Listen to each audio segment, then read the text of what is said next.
Another week, boys, and another video. Sorry, I'm not sure what came over me there. Anyways, no need for a longer intro this week, as I want to get right back on our journey of bringing the light-based subclasses into the modern day. In this video, I'm going to explain how I would revamp the game's arc subclasses. We're going to discuss how arc as an element can be reworked to have unique elemental effects like Stasis, and we will then discuss how Warlock, Titan, and Hunter arc subclasses can be redesigned with customizable aspects and fragments. Let's jump in.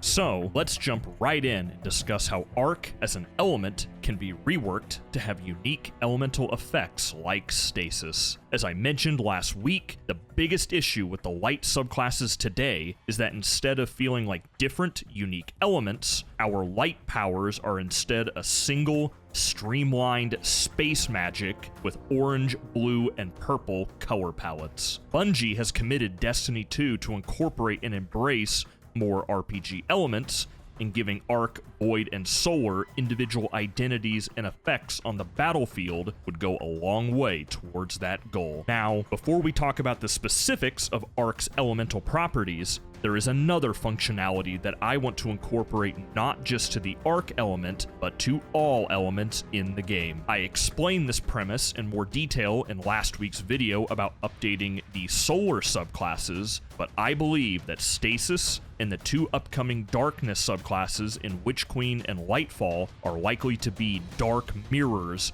of our current light subclasses. Stasis and Solar mirror each other, a potential Corruption subclass in Witch Queen would mirror Arc, and a potential Gravity subclass in Lightfall would be the mirror of Void. What I'm proposing is that each pair of light and dark subclass elements should prime targets to take more damage from the other. Essentially, targets affected by Stasis would take bonus damage to Solar abilities, and vice versa, with Arc and Corruption playing off of each other in a similar fashion, as would Void and Gravity. I view this as a more permanent form of the artifact mod focusing lens, and I think that this would do wonders to making the game into more of an RPG. So, with that out of the way, how can we make Arc into a unique gameplay element? I think that each element in the game should have a trio of unique effects similar to the slow, freeze, and shatter paradigm that Stasis is based around. In my video last week on updating the game's Solar subclasses, I proposed the trio of Ignite, Burn, and Explode to give Solar its own identity as the element meant to burn the world and spread fire far and wide. For Arc, I propose a new trio of unique elemental effects: Shock, Disrupt, and Discharge. My goal with Shock, Disrupt, and Discharge is to elevate Arc to the potency level of Stasis in PvE, give Arc subclasses meaningful customization choices, and to not ruin the game in PvP like Stasis has been doing for many months. First up, let's discuss the Shock debuff. The Shock debuff would come in stacks, similar to the stacking system incorporated by Stasis Slow. When a target reaches 100 stacks of Shock, they would become disrupted. When a target is afflicted by Shock, they would have their ability recharge rates decreased, with the amount of recharge rate reduction dependent on the amount of stacks of Shock. At 100 stacks of Shock, the target would see a 20% decrease to ability recharge rates, and this would scale down linearly to a 0% decrease at 0 stacks of Shock. Shock would last for 3 seconds by default, similar to the base duration time of Stasis Slow. Basically, PvE combatants affected by Shock will ultimately teleport less often and use their abilities less often because of this debuff. Now, let's talk about the Disrupt effect. The Disrupt debuff would cause a target to have all ability recharge rates be temporarily halted. This is not a full ability suppression, as the target would still be able to use any abilities that they had fully charged up and ready before being disrupted. PvE combatants only will also be disoriented in a similar fashion to the after effects of the Arc Strider melee ability Disorienting Blow. When a Guardian is disrupted, they will also have their radar temporarily removed, as the Arc Disruption is shorting out the player's gear and life support systems. Defeating a disrupted target will cause the afflicted target to discharge Arc Energy, which will damage any nearby targets. The premise here is that a disrupted target is coursing with unstable amounts of Arc Energy, and that Arc Energy is looking to discharge and find a way out. And if that way out involves electrifying other targets in the area, well, that's just too bad. The Disrupt debuff would last for 3 seconds by default. And lastly, let's talk about the Discharge effect. The Discharge effect will be triggered either by defeating a disrupted target or by some Arc abilities directly. The Discharge effect is the Arc equivalent to Solar's Explode and Stasis Shatter, in that it's an AoE effect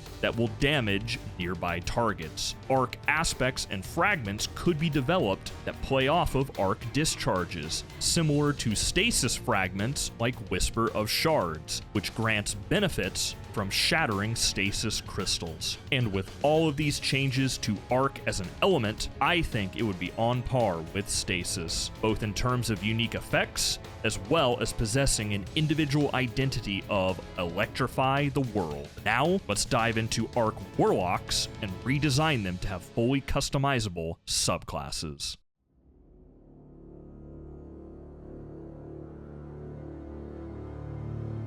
With Arc as an element itself revamped, we can now discuss how Warlock, Titan, and Hunter Arc subclasses can be redesigned with customizable aspects and fragments. We're going to start this discussion with Arc Warlocks. In the game today, Arc Warlocks do have some customization options, being able to select either Healing or Empowering Rift, a choice between Strafe, Burst, and Balanced Glide, and then your pick of Arc Bolt, Pulse, or Storm Grenades. The problem then comes with the 3 subclass trees. These trees are clusters of 4 perks that are bound to each other, and you only have the choice of one of the 3 trees. In contrast, Stasis Warlock lets you choose your Rift, Glide, and Grenade, and then gives you the choice of which aspects to run, as well as which fragments to accompany them. We need to decouple the Light subclass trees and recategorize the perks within them into aspects,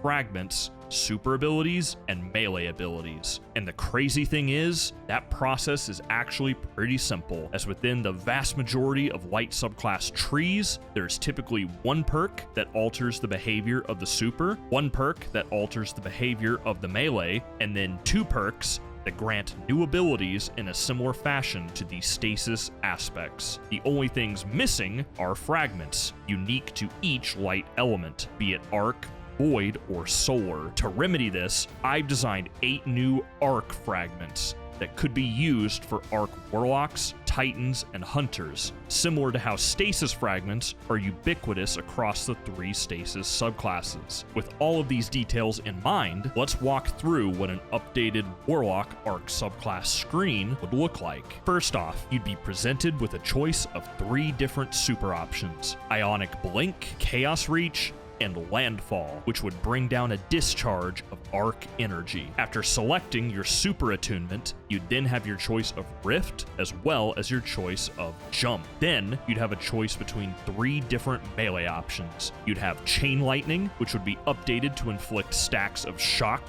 upon impact with a target, or you could choose Ball Lightning, which would cause a discharge of Arc Energy, and your last choice would be Rising Storm, which would cause targets to become disrupted on impact. For your grenades, you'd again have 3 different options. You'd have Storm Grenades, which would call down a discharging Lightning Storm, or you could choose Arc Bolt Grenades, which would be updated to cause targets to become disrupted upon impact, or perhaps you instead favor the Pulse Grenade, which would cause periodic damage and inflict stacks of shock upon each damage tick. And now, here's where the fun begins. For your aspects, you would have 2 slots and 6 different options to choose from. You'd have Arc Web, which would be updated to now shock enemies that take damage from the chaining lightning. This aspect would only come with 1 fragment slot, as the damage and mass shock potential combined with grenade regen is very strong. There would also be Transcendence, which would be updated to extend the duration of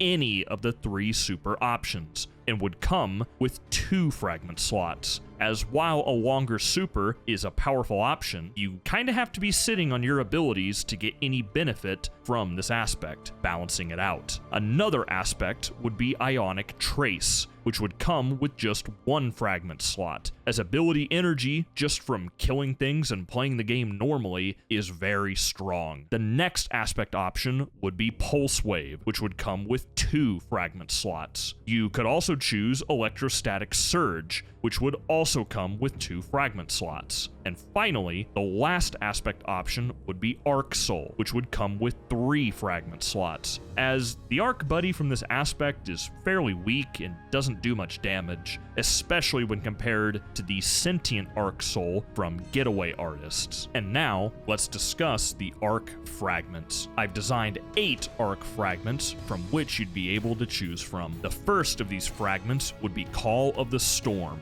which would increase the damage and chaining radius of arc discharges from your abilities or when you defeat a disrupted target, and it would incur a penalty of -10 discipline. This fragment would be the arc version of the Stasis fragment, Whisper of Fissures. Next up would be Call of the Wind, where you gain a bonus to movement speed for a short time after shocking a target with your arc abilities, and it would also give a bonus +10 mobility. This fragment would essentially be Diet Pulse Wave, as while it would be more deterministic to proc than Pulse Wave, it wouldn't last as long, and it would only buff your movement speed and not your allies, and it would not speed up weapon reload or handling like Pulse Wave does. The third arc fragment would be Call of the Conductor, and it would make shock from your abilities last longer, increase the duration of abilities that linger, and would grant a bonus +10 discipline. This fragment would be the arc version of the Stasis fragment, Whisper of Durance. The fourth arc fragment would be Call of the Surge, where defeating a target with arc discharge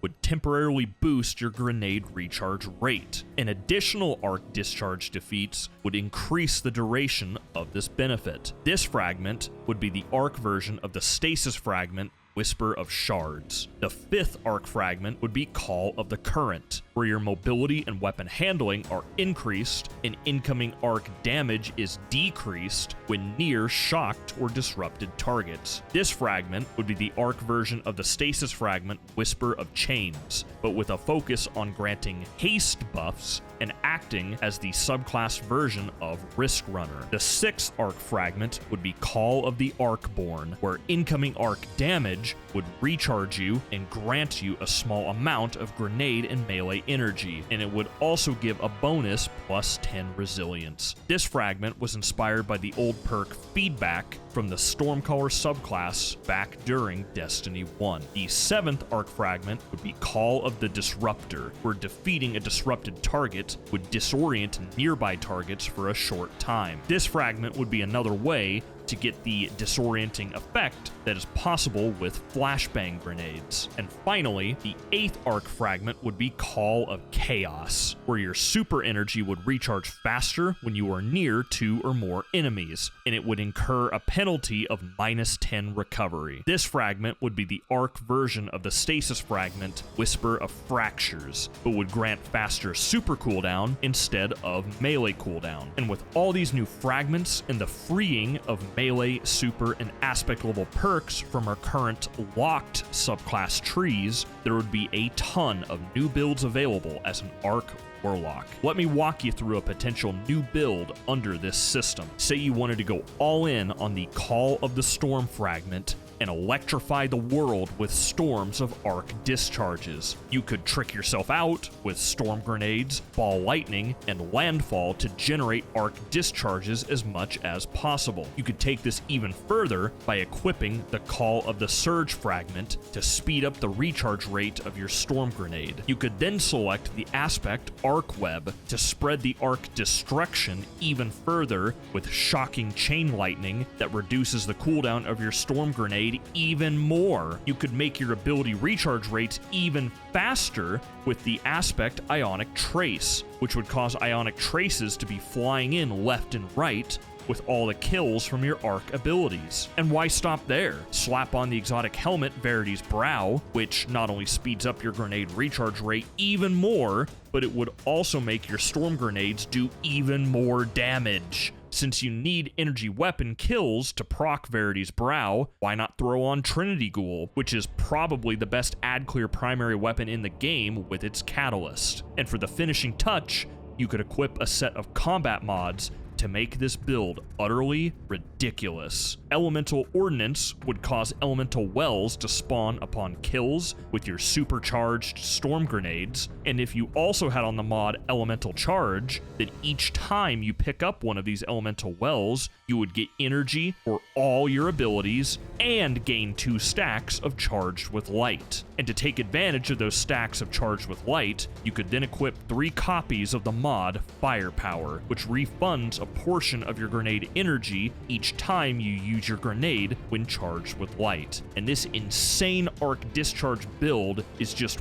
one example of what would be possible as an arc warlock with this updated subclass customization. Now, let's turn our eyes to redesigning arc titans with this aspect and fragment system.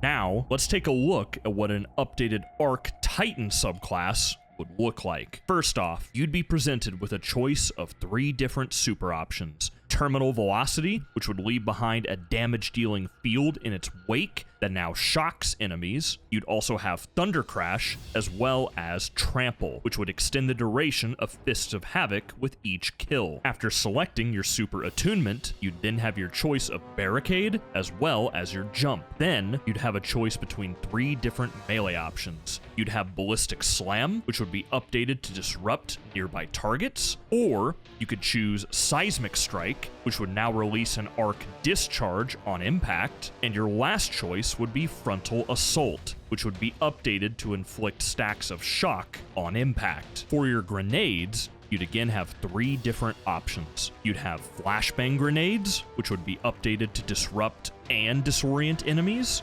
or you could choose Lightning Grenades, which would now emit discharges of arc lightning, or perhaps you instead favor the Pulse Grenade, which would cause periodic damage and inflict stacks of shock upon each damage tick. For your aspects, you'd have 2 slots and 6 different options to choose from. You'd have Impact Conversion, which would grant you super energy for hits with Ballistic Slam, reload your equipped weapon, and increase weapon damage for a short time. And while these are some strong effects, it locks you into using Ballistic Slam, so it would come with 2 fragment slots. There would also be Inertia Override, which would come with 3 fragment slots, as the trigger for this perk is so specific and the damage buff duration is so short. Another aspect would be Aftershocks, which would be updated to recharge your grenade with any charged melee ability, and it would come with 2 fragment slots. The next aspect option would be Magnitude,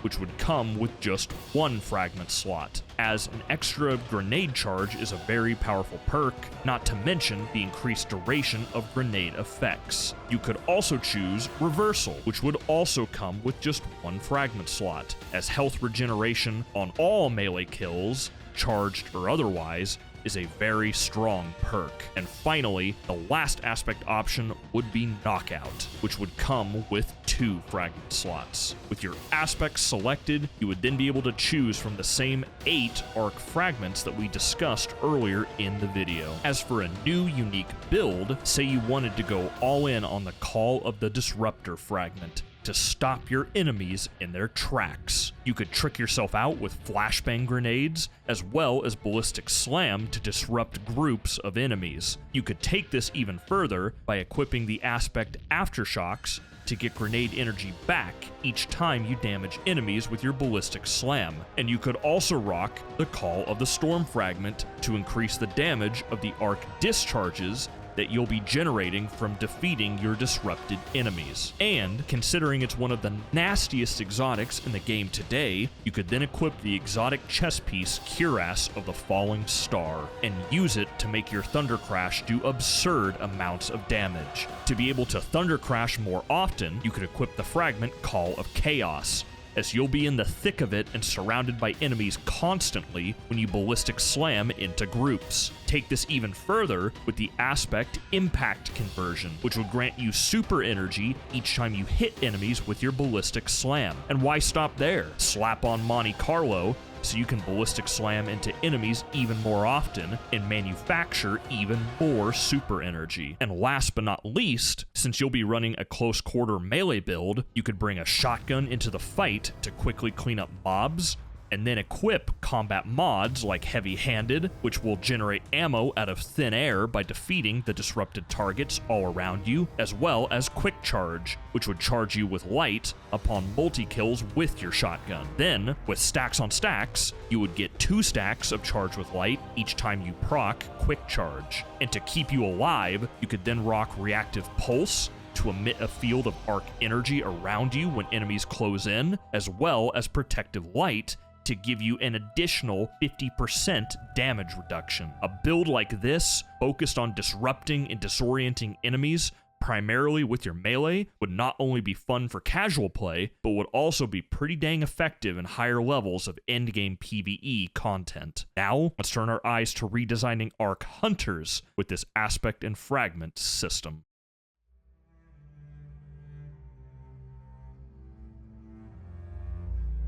Now, let's take a look at what an updated Arc Hunter subclass would look like. First off, you'd be presented with a choice of 3 different super options. Lethal Current, which would cause damaging lightning that would shock enemies. You'd also have Whirlwind Guard, as well as Lightning Reflexes, which would grant you damage reduction while dodging, whether your super is active or not. After selecting your super attunement, you'd then have your choice of Dodge, as well as your jump. Then, you'd have a choice between 3 different melee options. You'd have Disorienting Blow, which would disrupt the target upon impact, or you could choose Combination Blow, which would be updated to inflict stacks of shock upon impact with a target, and your last choice would be Tempest Strike, which would cause a discharge of arc energy. For your grenades, you'd again have 3 different options. You'd have Skip Grenades, which would be updated to inflict stacks of shock upon impact with a target, or you could choose Arc Bolt Grenades, which would be updated to cause targets to become disrupted upon impact, or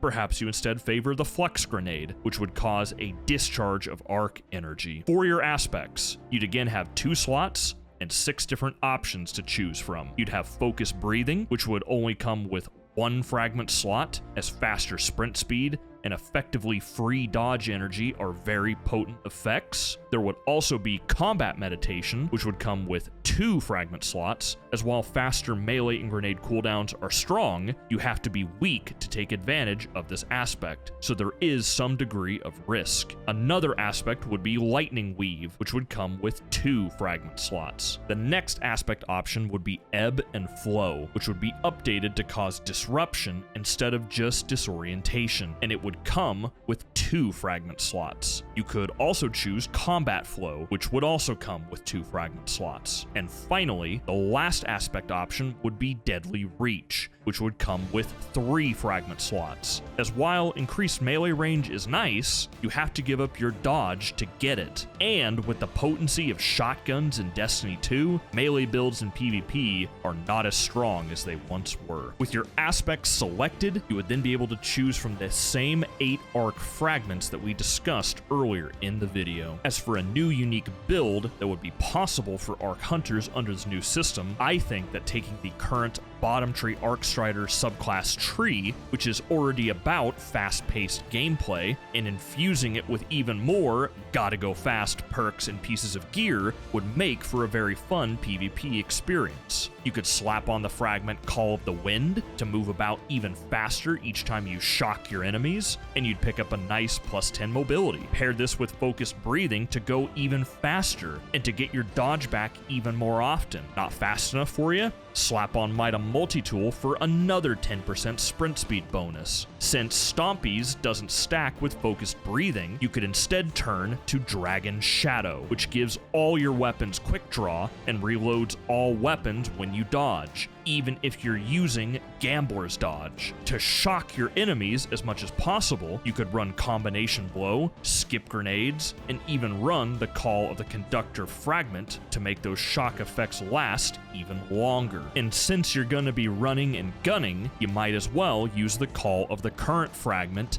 to jack your mobility and weapon handling stats even higher when near those shocked opponents. Make sure to run Combat Meditation for even more melees and grenades, as you'll likely be at low health often as you weave in and out of duels. And finally, no good PvP build is complete without being a high-energy Radiant Friend, with combat mods give you +20 boosts to mobility and strength, and easy access to charged with light and high energy fire for those sweet Mida 3 taps. The synergies possible with an updated Arc Hunter subclass are simply endless. And just like that, we've come to the end of another video. Hopefully you guys all enjoyed this latest installment and how we can continue to evolve Destiny 2. Next week, we'll complete this little mini-series and talk about how we can update the game's Void subclasses. I swear I say it every other video at this point, but thank you guys so much for the absolutely insane support. It's crazy. I put out my first video just over 3 months ago on the first day of the year, and now we're on the doorstep